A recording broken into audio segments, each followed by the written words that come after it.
Assalamualaikum warahmatullahi wabarakatuh. Waalaikumsalam warahmatullahi wabarakatuh.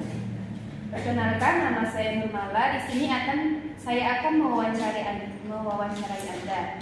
Bolehkah Anda memperkenalkan diri terlebih dahulu?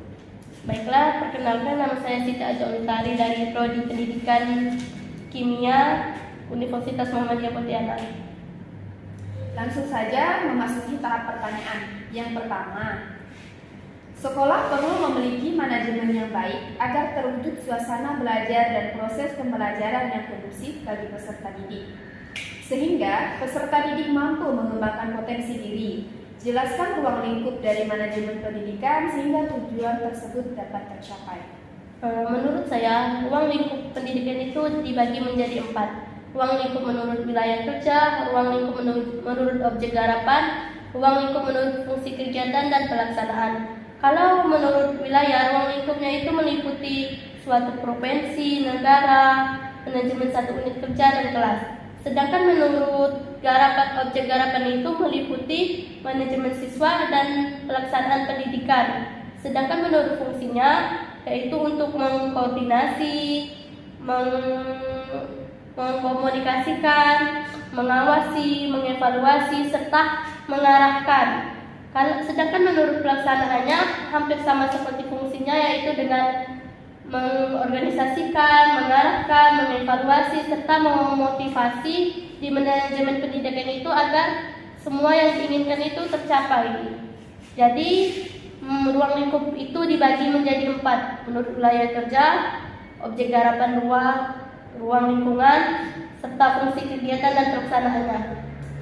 Yang kedua itu pertanyaannya, Anda adalah kepala sekolah SMA Pelita Jaya. Sekolah tersebut memiliki jumlah guru yang cukup untuk semua mata pelajaran. Namun, sekolah Pelita Jaya masih kekurangan staf untuk mengelola sumber daya dan administrasi sekolah. Bagaimana Anda mengoptimalkan kinerja sumber daya manusia atau staf yang terbatas tersebut? Untuk mengoptimalkan sumber daya manusia atau staf yang terbatas, Kepala Sekolah SMA Pelita Jaya harus membuka lowongan khusus untuk staf atau mengadakan perubahan struktural yang dimana guru-guru yang mengajar di situ juga bisa dialihkan ke staf. Misal, guru bahasa Indonesia juga boleh menjadi staf perpustakaan, seperti guru IPA boleh masuk ke unit UKS, seperti itu. Dan yang ke B itu, buatlah struktur organisasi untuk SMA Pelita Jaya. Struktur organisasi SMA itu kadang terdiri dari kepala sekolah, komite sekolah, serta bendahara, koordinator PPKP, koordinator usaha, wakil kesiswaan, wakil kurikulum, atau wakil humas, wakil sarana dan prasarana, staf kurikulum, staf kesiswaan pembinaan, staf humas, staf sarana dan prasarana, terdiri dari wali kelas dan dewan guru serta siswa yang ada di SMA Pelita Jaya sendiri. Dan ketiga itu ada 4 tipe kepemimpinan. Sebagai kepala sekolah, Anda akan memilih tipe kepemimpinan yang seperti apa? Saya akan memilih kepemimpinan yang demokratis karena apa? Kepala sekolah harus mendengarkan bawahan atau guru-guru yang ada di situ. Kepala sekolah tidak boleh mengambil keputusan sendiri dalam melaksanakan keputusan sekolah. Karena apa? Karena kalau kepala sekolahnya mengambil keputusan sendiri, bisa-bisa apa yang diinginkan oleh sekolah tersebut tidak tercapai.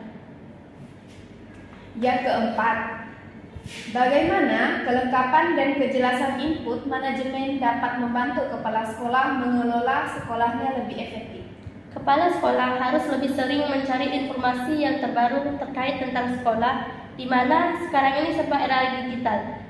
Kepala sekolah itu harus membuat perencanaan yang lebih matang agar keefektifan sekolah yang tersebut terjadi. Baiklah, memasuki pertanyaan yang terakhir, yaitu kelima. Tahun 2017, mutu pendidikan di Indonesia belum merata. Hal ini terlihat dari kebijakan penyelenggara pendidikan nasional dilakukan secara birokratik, sentralistik. Kebijakan yang dikeluarkan pun terkadang tidak sesuai dengan kondisi sekolah. Selain itu, peran serta masyarakat dalam menyelenggarakan pun masih minim. Menurut Anda, selain faktor di atas, apa penyebab lain tidak meratanya mutu pendidikan di Indonesia? Menurut saya, kekurangannya mutu di Indonesia itu seperti kurangnya sarana dan prasarana belajar. Berdasarkan analisis jawaban Anda di poin pertama, bagaimana mengatasi permasalahan yang ada tersebut? Cara mengatasinya adalah kita sebagai Dewan Guru harus meminta bantuan kepada pemerintah, terutama Kemendikbud untuk kayak kebutuhan sekolah, agar saat kita mengajar seperti ada praktikumnya kita bisa langsung melakukan praktikum itu terhadap siswa agar siswa itu lebih mengerti kalau kita beri contoh. Maka saya mengambil kurangnya sarana dan prasarana belajar. Kadang banyak sekolah yang masih fasilitasnya itu sangat kurang. Jelaskan perbedaan antara sentralisasi dan desentralisasi pendidikan berdasarkan kelemahan dan kelebihan masing-masing. Perbedaan sentralisasi dan desentralisasi berdasarkan kelemahannya, saya mengambil sentralisasi. Pertama itu terjadinya penurunan dalam pengambilan keputusan. Ini di mana kayak seorang pemimpin itu mengambil keputusan sendiri saja itu. Jadi itu penurunannya itu sangat lemah sekali. Kalau kelebihan dari sentralisasi ini mencegah bagian lain dari bisnis menjadi terlalu mandiri. Kita itu sebagai pembisnis harus kayak mencari tahu dan mencegah bagian lain dari bisnis agar bisnis kita ini tidak mengalami penurunan keuntungan.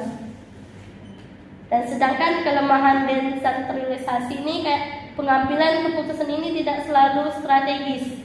Kadang kita tuh kayak mengambil keputusan tuh main asal ngambil, asal selesai. Tapi itu tuh enggak kayak strategis gitu keputusannya. Sedangkan kelebihannya sendiri terdapat keputusan yang dibuat lebih dekat dengan pelanggan. Kita ketika mengambil keputusan itu harus kayak mengajak pelanggan kita gimana dengan keputusan yang kita ambil, apakah sesuai atau tidak. Cukup segitu jawaban dari saya. Terima kasih kepada Saudari Siti Aja Utari. Sekian wawancaranya.